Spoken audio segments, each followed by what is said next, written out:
So now it's up to you how you manage the session. Regarding the Thank you, participants, sir. you used to be one of them, so you know what is the composition of the participant. It is almost more or less similar to that of the last year or the previous summer school. So that I don't think that it requires much elaboration because you know it very well. So now over to Mr. Dr. Nayan Bhattacharjee. Thank you so much, sir, for the kind words. Yes, I was myself a part of this workshop for 3 consecutive years. And I find it a privilege that I have been, called upon to deliver this session on event studies by Professor Ranjit Singh, whom I have longed for a long period of time. And most importantly, he has been a constant source of, motivation and an inspiration in a way when it comes to learning behavioral finance for me on a personal level. I must say that, and this has given me this opportunity to kind of elaborate on event studies as an approach to study underreaction or overreaction in stock markets. Before I start sharing my slides, I can see, still some participants joining in for the session. So can you please let me know if the slides are visible to all of us? Visible. Okay, thank you. Obviously, we'll have this session, consecutive sessions for discussing event studies, where we'll touch upon the nitty-gritties of the approach and kind of summarize what I've learned in almost 5 years of my research on event studies, and more specifically, my PhD work, doctoral work at Nayanjyoti Bhattacharjee. Obviously, I have planned this session in such a way that we get to cover all the aspects of doing an event study the right way. I must emphasize, touching upon both the theoretical sides and then the theoretical aspects of event studies, and in the end, I will also touch upon how to kind of execute an event study and serve as a practical guide. This session for those who are actually planning to take up event studies and approach to measuring not just underreaction or overreaction, for that matter, all the different kinds of work or research that one can do with event studies. So having said that, I can see still some of us joining in, but at the very outset, I would like to present the outline of the 2 sessions that are planned for the day. We shall begin by discussing the concept or the idea of market reaction. Like, we need to understand at first what exactly is market reaction. Obviously, we have some basic understanding of what market reaction constitutes, but let us try to develop a more clearer understanding of the concept per se. After that, we'll proceed to discuss the ideas of overreaction and underreaction. Technically, they're referred to as reversals and reefs in event study literature. Then we shall introduce ourselves to the idea of event studies, and as we discuss the various aspects, or more specifically provide an outline for event studies, we also discuss at length the key issues and approaches in event studies. And at the end, we shall provide a practical guide to doing event studies, so that the learned audience can get a fair idea of how to execute event studies in different kinds of scenarios based on the purpose of their research.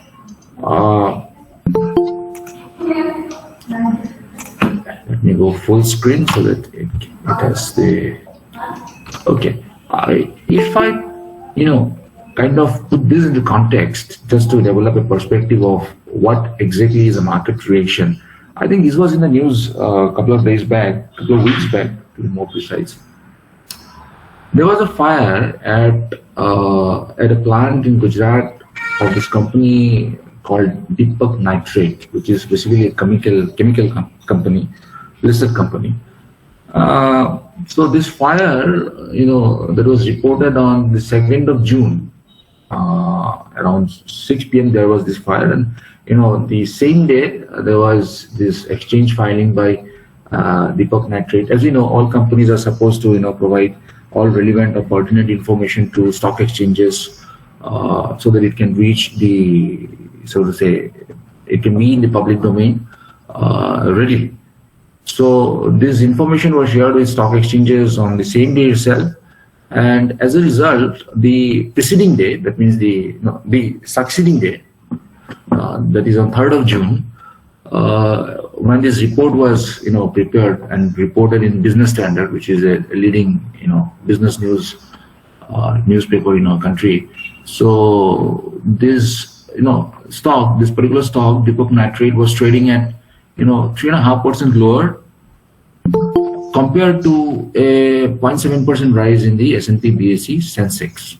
The trading volume also jumped by almost 3 times. So we'll use this as a context to develop our understanding of what exactly is a market correction, and also conduct an event study to understand if at all there was a market correction.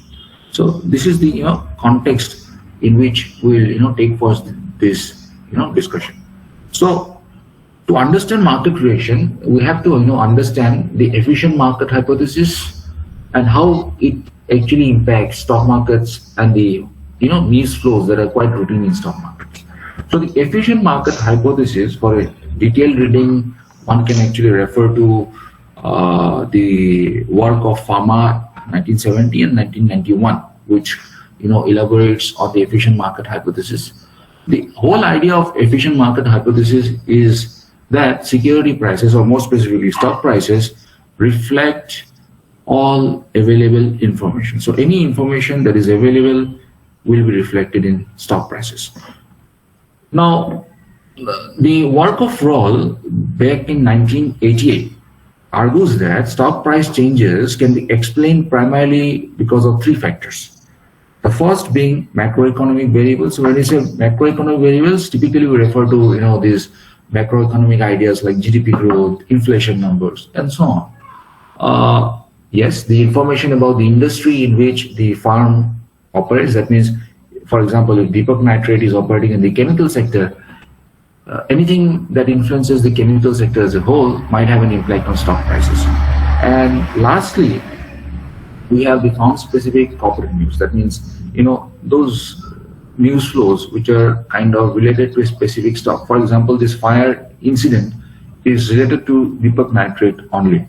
So this is what we call firm-specific news in literature. So this, sets of information, primarily macroeconomic variables, information about the industry in which the firm operates, and firm-specific corporate news. This linkage between these, information sets and the asset price changes and trading volume activity has received a lot of attention in the area of, financial economics as a research area. So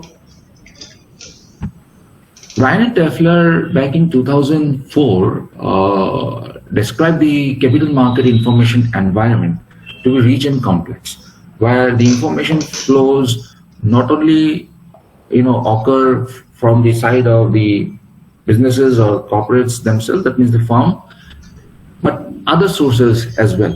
So as one could imagine, in today's world, stock market participants are exposed to, routinely exposed to, I must say, to a diverse stream of different news flows, which can be referred to as information. And this is primarily because of the fact that we all have easy access to internet, we have access to satellite channels, and more specifically, these regulation-driven mandatory corporate disclosures, like the stock exchange filing, is because of what can be referred to as regulation-driven mandatory corporate disclosures. So any such news flow, or more specifically information flow, can potentially alter or change the assessment of the market participants with regard to the value of the firm. And typically, this can trigger a market reaction. as the market discounts the new information. So the whole idea of market reaction is nothing but the, reaction to a news flow, which is basically observed in terms of the price movements and the volume movements associated with the news flows. So this is, something we need to appreciate before we proceed further into this discussion, that market reaction is nothing but, the reaction that we observe in terms of price and volume movements to new information that are, routinely flowing into the, or routinely being available to the stock market participants. Now, I must, also spell out that if we have a question here, because I don't really see the full screen, I have the slides in front of me. So what I'll request, if any of us have any question, I'll request them to kind of, note them down so that we can take this forward or take them up for discussion after the end of the session for a much better understanding of the ideas that we discuss in these two sessions. Now, as I said, market reaction typically refers to understanding the price and volume movements associated with the news flow. But this whole idea of price and volume movements must be clearly understood as to what they actually imply. So the market reaction can be studied on two dimensions primarily: price and volume. And let us try to understand the price aspect of the market reaction and the volume aspect of the market reaction. I must emphasize that literature primarily concentrates or works with the price dimension of the market reaction, and there are only a few studies which also takes into account the volume aspect of market reaction. And as I emphasize on these two key dimensions of the market reaction, one could realize that the volume dimension can yield much richer insights as to the nature of the market reaction to a particular news flow. Now, the work by Beaver in 1968, it was published, points out that a price reaction to a new information indicates a change in expectation of the market as a whole with regard to the value of the firm. So what a price reaction reflects? It reflects the change in the valuation of the firm at the aggregate level, at the market level. But when you refer to a volume reaction to a particular news flow, it reflects a change in expectation of individual investors with regard to the value of the firm. So the primary distinction that one must draw between price and volume reaction is the fact that price reaction implies an aggregate reaction to this particular news flow, while volume reaction can give you insights on the reaction to the particular news flow at the individual level. Karpov, in their work published in the year 1986, well, all these works, the references could be provided, explains volume reaction to news flow by considering two groups of investors, which they refer to as the stock owners and non-owners. Stock owners basically implies, as one could relate, those who already own the stock, and non-owners are basically those who have not yet invested in the particular stock. So when a news flow, or when there's a news flow, obviously there is differential interpretation, like people interpret the same news flow in a different way. So if there's a differential interpretation of the news flow, trading volume would spike up. That means there would be an increase in trading volume if non-owners increase their value of the firm more than the owners. That means those who have not invested, they think that because of this additional information available to them, they think the value of the firm has actually gone up. And this valuation, this increase in valuation is more than what the owners of the firm do. So we would witness a jump in volume if such is the nature of the information flow. And the other way around, like trading volume would decline when the opposite is true. That means, the stock owners, because of this new information flow, values the firm more than the non-owners. So obviously nobody would be interested to sell, and this potentially implies that the volume would dry up or there would be a decline. Kim and Veresia observed that the use of volume data along with the written data, may identify the differences in investors' knowledge, which may result in differences in reaction to public announcements across firms or across types of announcements. So what it means, if the researcher gets to study the price as well as the volume dimension of the market reaction, one could gain rich insights with regard to the differences in investors' knowledge with regard to the information flow and the nature of the reaction to that particular information flow across firms or across types of announcements. Bamber and Cohen observed that the relation between return, that means the price reaction, and the volume reaction to information flows is closer to independence than to strong positive relation. So what it means the return and the volume reaction, that means the price and the volume reaction to information flows, is closer to independence. They are independent of each other. So naturally, it is not wise to infer that if price increases, the volume will also increase, and if price decreases, the volume would also decrease, because there is, as observed in the study, then an independent relationship. But the nature of the relationship was found to be positive, but more specifically, it is independent. So one must appreciate the fact that price and volume reaction are actually two independent dimensions of the market reaction to a particular information flow.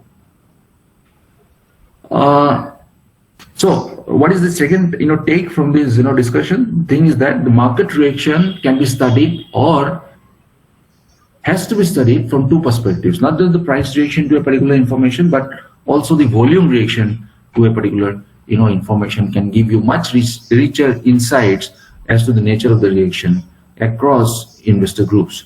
Now, when I say the price and volume reaction, Sprenger in their work in 2014, which was published in the prestigious Journal of Business, Finance and Accounting, observes that the researchers have provided evidence of every imaginable pattern, and for time periods ranging from intraday to several years. So the nature of the reaction has been studied in literature with intraday data, with monthly data, obviously daily data, weekly data, and also yearly data, to understand the reaction to a particular news flow over a period of time. And the evidence suggests one can observe different kinds of patterns in the market reaction. But when we talk of patterns, DeBond and Thaler back in 1985 points out that a sustained market reaction after the event day. Now, what is an event day? Event day is basically the day of the news release. So, for example, this Deepak Nitrate incident, the news release occurred on 2nd of June evening. So, in event study literature, that is the event day. So, the day of the news release. So, DeBond and Thaler observed that if we have a sustained market reaction after the day of the news release, this is referred to as momentum or drift. And overreaction or reversal refers to a strong price reaction on the event day. So whenever this news flow occurs, the day of the news release, we would see or we would associate a strong price reaction on the event day, followed by returns of the opposite sign on subsequent days. So let us make sense of this. So this is the essence of what we refer to as overreaction and underreaction in event study literature, or the technical way of referring to is when you say underreaction, we are actually referring to as what we refer to as momentum or drift. And when you say overreaction, we actually imply a reversal. So what exactly is an underreaction? Underreaction means on the day of the news release, we would witness a price movement in the positive or the negative direction, depending on the sentiment of the news flow. But this, reaction that we observe on the event day will, continue the direction of the news, the direction of the, price movement will, continue to, have an impact on the price movements in the succeeding days. That means we will witness a sustained kind of an, price change even after the day of the news release. So what it implies, on the day of the news release, perhaps the market has underreacted, and to fully appreciate the implications of the news flow, the market continues to kind of revalue or readjust the stock prices to take into account the extent of implications of the particular information on stock prices. So underreaction typically means a change in stock prices on the event day, followed by subsequent changes in stock prices on the subsequent days as well, but in the same direction. So if the event day price reaction is positive, we would continue to witness sustained price changes in the coming days as well in the same direction. That means the positive direction. But if we have a negative news flow, obviously one could relate that we will have a negative change in the price on the day of the news release, and subsequent days as well will continue to witness negative changes in price following the event day. Now, what exactly is an overreaction?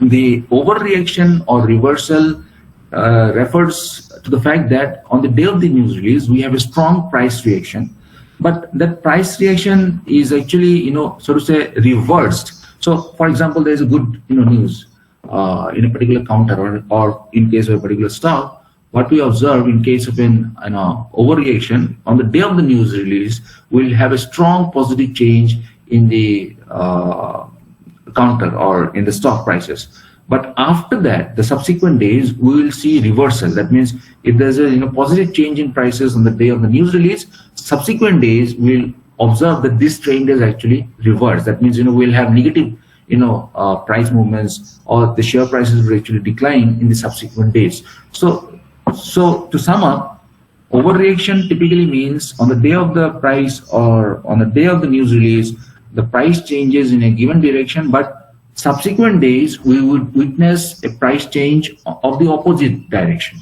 And what is underreaction? On the day of the news flow, the price would change in a given direction, positive or negative, but subsequent days we will continue to witness price changes in the same direction. So that is, primarily one needs to understand with regard to what exactly constitutes an overreaction and what exactly is a underreaction in event study literature, and more specifically stock markets. Now, in addition to these primary kinds of pattern in the reaction to a particular news flow, market reaction to a particular news flow, Kothari and Warner mentioned that in addition to drift or reversal, one can also look into the market reaction before the event day, that means the day of the news release, to look into evidence of what we call information leakage. Now we have this whole idea of insider trading. So if the information before the public announcement has somehow been made available to a section of investors, so we would see some price movement before the actual news flow in the public domain prior to the event day. So for example, suppose an ONGC for that matter has discovered some new gas reserve. So one could understand that this particular counter will witness a positive, so to say, movement or price movement after this news release or after this public announcement. There's some new reserve has been discovered in some part of the country or the overseas assets. Now, what exactly is an information leakage? If this information before the public announcement somehow flows or is made available to a section of the investors, and if we observe that there is significant price appreciation in the counter ONGC for that matter before the public announcement, that then one could actually infer that perhaps some information leakages happened before the actual public announcement. So event studies can be also used to understand the issue of insider trading, or more specifically the issue of information leakage if it is happening in the stock markets or capital markets. So as we understand, the very widely used or commonly used approach to measuring the different patterns of market reaction is the event study methodology, which is primarily used to examine the impact of information release on stock prices, in not just stock prices but also the trading volume activity associated with such news flows in the context of the efficient market hypothesis. So the event study literature is essentially the roots of this methodology is there in the concept or the idea of efficient market hypothesis. one can refer to the works of Ryan and Tefler, Antler and Frank, Newell and Sprenger for a detailed, understanding of different issues associated or the use of event study literature for that matter in examining market reaction. Now, if we look at the literature that is available where event studies have been used to assess the impact of information flows on stock prices and trading volume, we can divide the literature into two broad categories or groups. There is one section of the literature which basically examines world events, or we can also refer to them as economy-wide events or news which impacts market as a whole. So if there is a news flow like Russia has invaded Ukraine, which is a very recent origins, so one could understand this particular news flow would impact the market as a whole, not just a particular company or a particular sector on the stock market. So, but if we, the other strand of literature basically deals with firm-specific, corporate news events. So something like, what happened in case of Deepak Nitrite. There was a fire, and this particular news flow impacted the stock negatively. As you remember, if you remember the case, on that particular day, we actually observed a positive, change in the Sensex. So one could infer this particular, news flow impacted Deepak Nitrite only. So the literature available where, the event studies have been used to understand the impact of news flows, primarily we have two categories. One section of the literature deals with macroeconomic events, or more specifically economy-wide events which impacts the market as a whole. And the other section basically includes studies which specifically concentrate on firm-specific news flows or corporate news for that matter. So now let us try to develop an understanding with regard to the outline of an event study, like how an event study can be executed. Now, to develop an understanding of the event study methodology, which obviously we'll take up for discussion at length in this session and also the subsequent session, one needs to refer to the work of Campbell, McKinley, and Kothari and Warner, where they have very, very, explicitly mentioned the different aspects of, conducting an event study literature and how the methodology can be used to give you robust results with regard to the research question that you are trying to examine. In fact, Campbell and McKinley traces the history of evolution of event study methodology, and it is very interesting to note that the first use of event study methodology dates back to 1933. Where Dole examined the effect of stock split on stock returns, and this work was published in the Harvard Business Review. Obviously, with time, it's almost 9 decades, 90 years. So, with time, researchers have introduced greater sophistication in event study methodologies.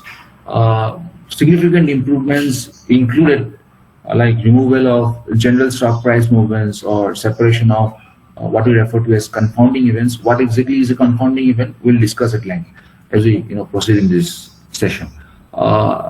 With time, the event study methodology has been also kind of changed, or greater sophistication has been introduced to achieve greater robustness of results. The framework has evolved to accommodate issues arising out of violation of statistical assumptions of the initial studies. So, the event study methodology, as we understand, has evolved over these 9 decades. Greater sophistication has been achieved so as to achieve greater robustness of results or the evidence that we obtain from such studies. But the event study methodology that is commonly used in literature even today actually can be related to the work of two significant works of Ball and Brown, 1968, and Farmer, 1969. These two studies basically introduced the event study methodology as we know today to assess the impact of an information event on asset prices. Other notable studies which have significantly contributed to our understanding of the conditions under which event studies can be used to give you reliable results include Brown and Warner, 1980 and 85, and Dickman, 1984. But Henderson Jr. in the work published in the year 1990, points out that event study design, though it has evolved over this period of time, the classic event study design has achieved, so to say, cult status in academic literature because of the fact that they produce reliable results even under less than perfect settings. So the design introduced by Ball and Brown and Fama back in the year 1968 and 1969 still remains the same essentially, and they continue to provide reliable results even in less than when all the assumptions or all the conditions are not fully satisfied. So the results from event studies can give you reliable or robust results with regard to the research question that you are trying to examine. Typically, in an event study, the impact of an information event is measured in terms of abnormal performance. Now, when we say or when we try to assess if an information flow referred to as an event in an event study, hence the name event study. So information flow is referred to as an event, and we study this particular event, and this is the whole idea of event study. So in event studies, the impact of an information event is measured in what we refer to as abnormal performance. So what exactly is an abnormal performance? It is nothing but, if we are using price data, it is nothing but the difference between actual return observed during the event window. Now, what exactly is an event window? We'll explain as we proceed in this discussion. But to have a fair understanding of the idea of event window typically means the period of time which you are trying to observe for which you are trying to observe the reaction to a particular news flow. So if you are trying to observe the reaction to this particular news flow that there is a fire in some plant of Deepak Nitrate on the next trading day, so our event or on the day of the news release, so that one day would be our event window. So what is an event window? The period for which we are trying to observe the market reaction to a particular information flow. So what is abnormal performance? It is nothing but the difference between actual return observed during the event window. That means, suppose if we are taking a one-day reaction, then the actual return on that particular day and the normal return expected during the same period. That means the normal return that was expected on this particular day, assuming that the event has not occurred. So what is the whole idea? The whole idea is actual return on that day, on the day of the news release. If one day event window is for some reason chosen for the study, then actual return on the day or actual price movement on the day of the news release and the expected return on that day, assuming that the event has not occurred. That is the whole idea of abnormal performance. Now, how abnormal performance is measured, obviously we'll elaborate at length so that we not only understand the theoretical aspect of measuring abnormal performance, but also we have a practical understanding of how abnormal performance can be measured for conducting an event study. Now, this normal return during the event window is actually estimated using what we call a return generating model. Now, different return generating models can be used, which I'll introduce. The null hypothesis typically in event studies is that there is no abnormal performance associated with that particular event under study. So there is no abnormal performance. So that is the, that means what? There is no impact of the news flow. There is no impact of the event per se. And that is why whatever, the abnormal performance is not observed. That means, there is no difference in the actual return and the expected return on that particular day of the event. So when we talk of event studies, typically researchers can work with daily data, weekly data, monthly data. Now, depending on the choice of the time interval, we have what we call short horizon or long horizon event studies. Campbell and McKinley provides the basic structure of an event study using daily price data. And for the purpose of our discussion today, we'll use daily, using daily price data, how event studies can be conducted. That would be the focus of our discussion today. Primarily because of the reason that, literature suggests that event studies based on data provide far more reliable results than event studies, perhaps working with data with shorter, that means intraday data, or maybe longer time frames like weekly or monthly data. So, for detailed kind of understanding, one can refer, I must suggest, the work of Kothari and Warner, 2007. Now, what are the basic steps in conducting event study? Let us try to understand that. Now, I'll just like to pause. So far, whatever we have discussed, are we able to kind of relate? Are we on the same page? If the audience can please let me know. You can use the chat boxes. Whatever we have discussed or covered so far, are we able to kind of relate? Thank you. So I think, do you have any issues, whatever we have covered so far in the first half an hour of our discussion? Any questions, please let me know. So far, we've just introduced the basics of event studies, how they can be approached, the basic ideas in event studies. Okay, so mostly the audience seems to be on the same page, so it's good to know that we are on the same page. So let me kind of continue momentum or underreaction. Yes, Mr. Chaturvedi, you would like to know about momentum or underreaction? Okay, let me kind of sum this up. See, these are broadly the two patterns of market reaction that one can observe in literature. Also, it has been documented. Like, what exactly is underreaction, or what exactly is overreaction, which typically is referred to as momentum in academic literature. So, if there is an underreaction, what it means, on the day of the news release, you will see a price movement depending on the nature or sentiment of the news flow. If the news flow is positive, one could relate there would be a price or positive price movement. But if there's a market reaction, what you will witness, or what you will see in the succeeding days, the price movement will continue to be in the same direction. That means the direction of the price movement on the day of the news release, which basically factors, or which basically reflects that the stock market has continued to adjust to the new information to reflect fully the impact of that particular information flow on stock prices. So what it means, if there's an underreaction in the market, you will continue to witness a momentum.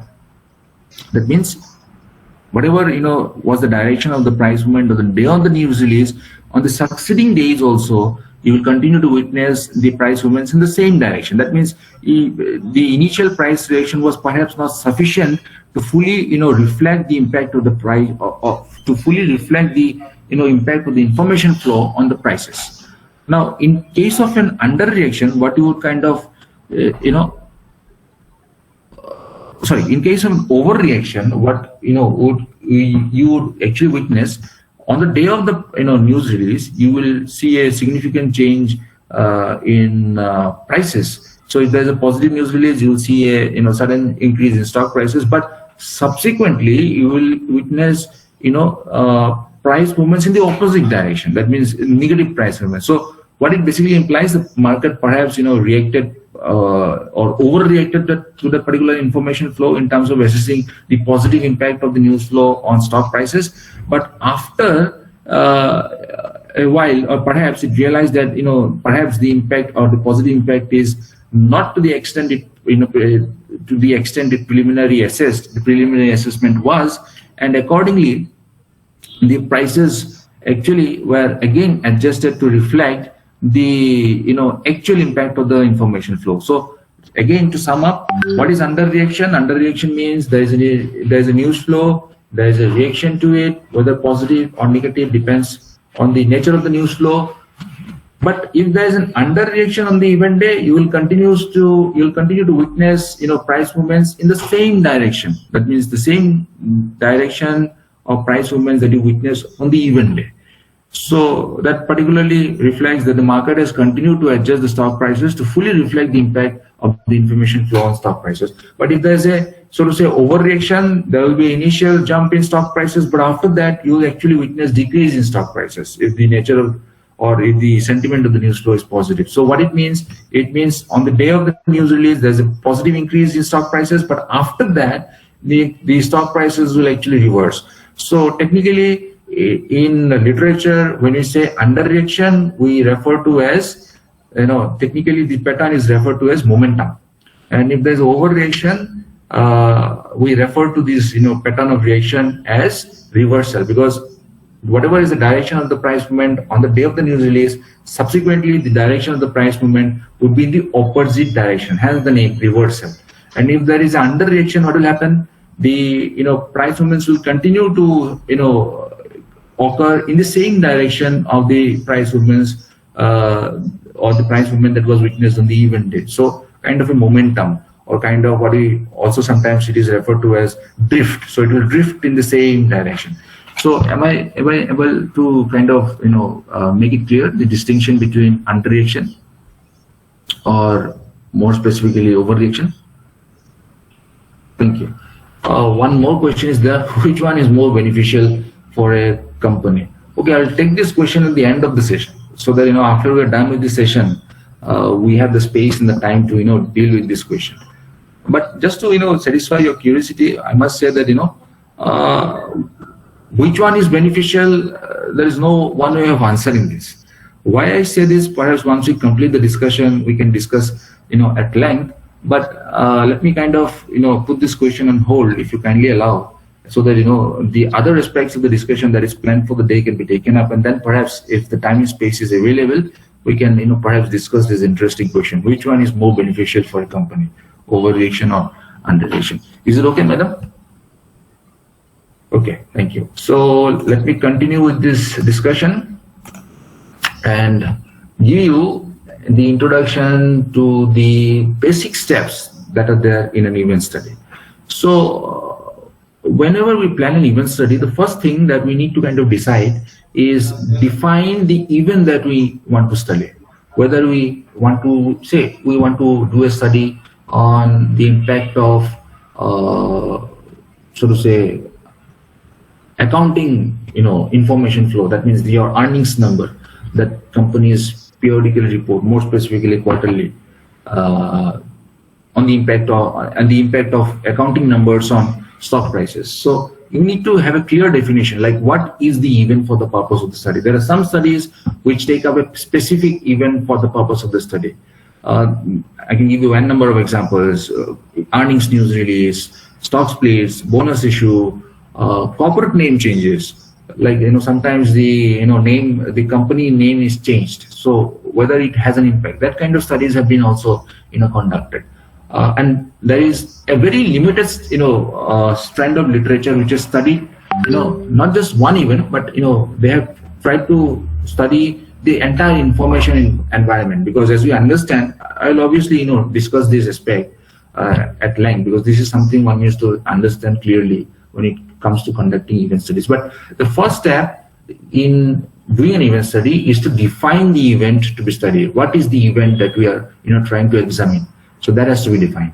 After that, we need to choose this sample. That means we need to kind of think whether we'll work with all the stocks that are part of a particular index. For example, if we want to study the impact of earnings news release on stocks listed in India, so perhaps we choose all the stocks which are part of Sensex or Nifty or Nifty 50 or Nifty 100 or Nifty 500 at a particular point in time. So your choice of sample, which is the sample for your study, that you have to decide. And that primarily is dictated by some exclusion or inclusion in a particular index. Like we choose all stocks if they are part of Nifty 50, so all 50 stocks. So and also data availability. If that particular information flow that you are trying to examine is relevant for the sample you have chosen. So for example, earnings news release, obviously all companies which are listed will report the numbers, accounting numbers or earnings numbers. So you'll have a reasonable sample if we constitute our sample based on index inclusion. But if we are trying to study something more specific, like corporate name change, then perhaps if we decide to work with Nifty 50 or Nifty or Sensex for that matter, perhaps you might not have a single case there. So perhaps you'll have to extend your search, maybe work with Nifty 500 and see, or for that matter, be a little more flexible and not just, restrict your attention to a particular index, because you never know, you might not have a single case where, perhaps a corporate name change has occurred for a given period of time. So basically we include any stock listed on the exchange which has, introduced a corporate name change. I hope you are getting my point. So the choice of sample. After that, we come up with our estimation of normal and abnormal performance, typically assessed in terms of stock returns. But I must also emphasize that one can also include, the trading volume dimension of the market reaction as well. But let us restrict our attention to stock returns for the sake of developing a clear understanding of how an event study can be executed.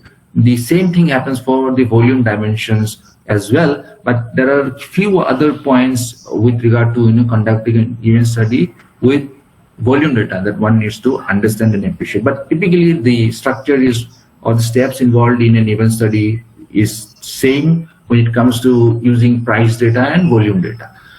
After that, we proceed with the choice of the estimation model for expected returns. That means the normal return, how we'll estimate. So we need a model for that when we need to choose the model among a range of options available to us. And finally, we need to decide on the testing procedure, like what statistical test you'll use and how that empirical result will be interpreted. So that is the structure of how an event study is done. So first we define the event, we choose the sample we'll use for the purpose of the study. We come up with our answers with regard to the calculation of the normal return for a particular event on a given day or for the given event window. And then we calculate the abnormal performance. We choose the model we will use for calculating the expected return or normal returns. And finally, the statistical approach that we'll use for the study and interpret the results to understand the impact of the event on the stock prices or on the market per se. Now, the first step, as I explained, in an event study is to identify the event. That means the kind of information flow you want to examine for the study. And then decide the time period around the event, which typically is your event window, for which the price data would be observed in order to draw meaningful conclusions with regard to the impact of the event on the capital market. So first step, identify the event you want to study, and then choose the time period for which you will observe the reaction. That is your event window. So once you decide the event window, I must emphasize here that the event window typically consists of multiple days around the event. So not just the day of the news release, but days before the news release and days after the news release are also included in the event window to make it more inclusive or to have a more clearer understanding of the market reaction. Days before the event are included by researchers with the objective to investigate into possible leakage of information before the actual information release was there in the public domain. So this is what we refer to as pre-event price data. So price data before the event, that means the actual news release, and days after the information release or the event is included in the event window with the objective to examine, as I said, possible drift or reversal patterns by suggesting post-event price activity. So one has to investigate overreaction or underreaction using post-event price data. So, but the pre-event price data can be also included to examine what we call the issue of information leakage, or technically if we refer to it as insider trading. So first we choose the event we want to examine, then we choose the event window. The event window can include days before the event and days after the event. Days before the event will give you an impression with regard to what we call information leakage, and days after the event will give you the impression with regard to whether there is an underreaction or overreaction in the market with regard to the specific information flow. Now, after the choice of the event is done, the researcher has to decide, which are the firms which will be part of the study or which will be part of the sample for the study. So as I said, the criteria may involve listing on a broad-based stock exchange or may involve being part of a specific industry group or sectors. The choice on the inclusion of the firm is often dictated by data availability. So that is the essence. So you choose a sample for which you have events which you want to study. That is the essence. After that, the impact of the event on the market has to be assessed through what we call the estimation of the abnormal performance. Now, how we measure abnormal performance, as I spelled out using price data, it is nothing but the difference between the actual return observed during the event day, during the event window around the event. That means whatever actual return was observed, in the event window for that particular event, and the normal return expected during the same period, without factoring the occurrence of the event under study. That means, the actual return, given the fact the event has occurred, and the expected return or the normal return, under the assumption the event has not occurred. How this normal return or expected return is, estimated or calculated? It is actually, done using a return generating model. Now, to develop an, understanding of various return generating models that one can use, one can refer to the work of Campbell, McKinley, and also the notable studies by Brown and Warner, Dickman, Binder, and Ahern can be very useful to develop an understanding of various models that one can use with regard to, estimating the normal return on a particular day for a particular stock. Now, just to name a few, obviously discussing at length the different models is not the purpose of our study, purpose of our discussion today, but if time permits, I will explain all the models that I spell out here, or at least give you the essence of all the models that we, name here. So various return generating models are available which have been used in literature to estimate the normal return on a particular day. We have what we call the mean adjusted return model. We have the market adjusted return model. We have the market model. We have Scholes-Williams beta model. We have the Dimson beta model. We have the capital asset pricing model. We have the Pharma and Macbeth model. We have the multi-factor model. We have the characteristic benchmark model. And we have lastly the dummy variable approach.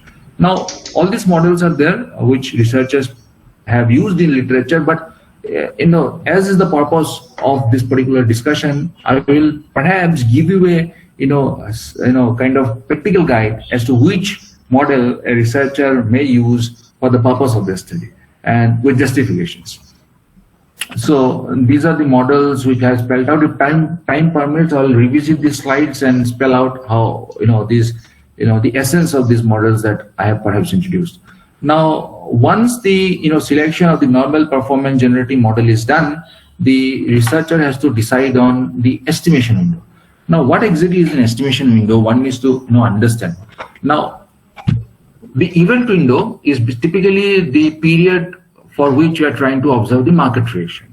So the estimation window is typically the period in relation to the event window which are using to estimate the parameters of the normal return generating model. So what it means, so if there's a fire incident, like in case of Deepak nitrate, the event in the information flow occurred on the evening of 2nd of June. So one has to understand the fact that when the information flow occurred, the markets were closed. So the reaction would be observed the succeeding day, 3rd of June. Whatever reaction the market witnessed on 3rd of June, the period prior to day can serve for us for the purpose of estimating the parameters of the normal return generating model, and that is typically referred to as the estimation window in an event study.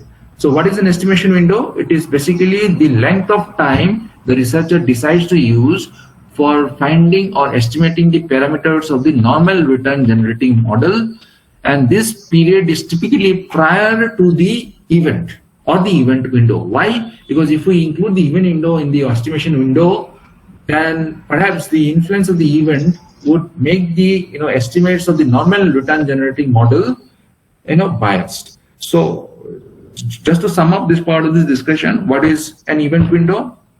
The event window is the period during which the researcher observes the market reaction. And what is the estimation window? Estimation window is the period chosen by the researcher before the event window.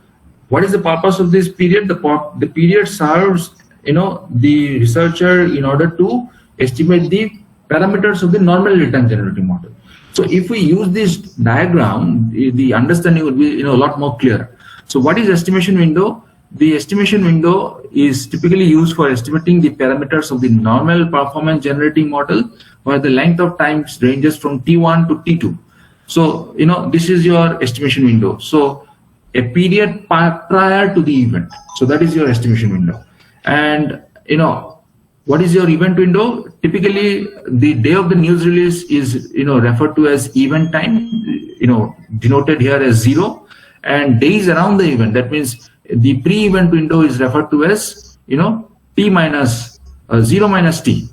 It's not T minus 0 actually. And then post-event is basically 0 plus T. So day of the period before the event is your 0 minus T, and period after the event is 0 plus T. So whatever is the numerical, or so to say symbolic notations we have used, regardless of that, our clearer understanding that we need to have with regard to the estimation window is very simple way. What is estimation window? The period before the event which will serve us for the purpose of estimating the parameters of the normal return generating model.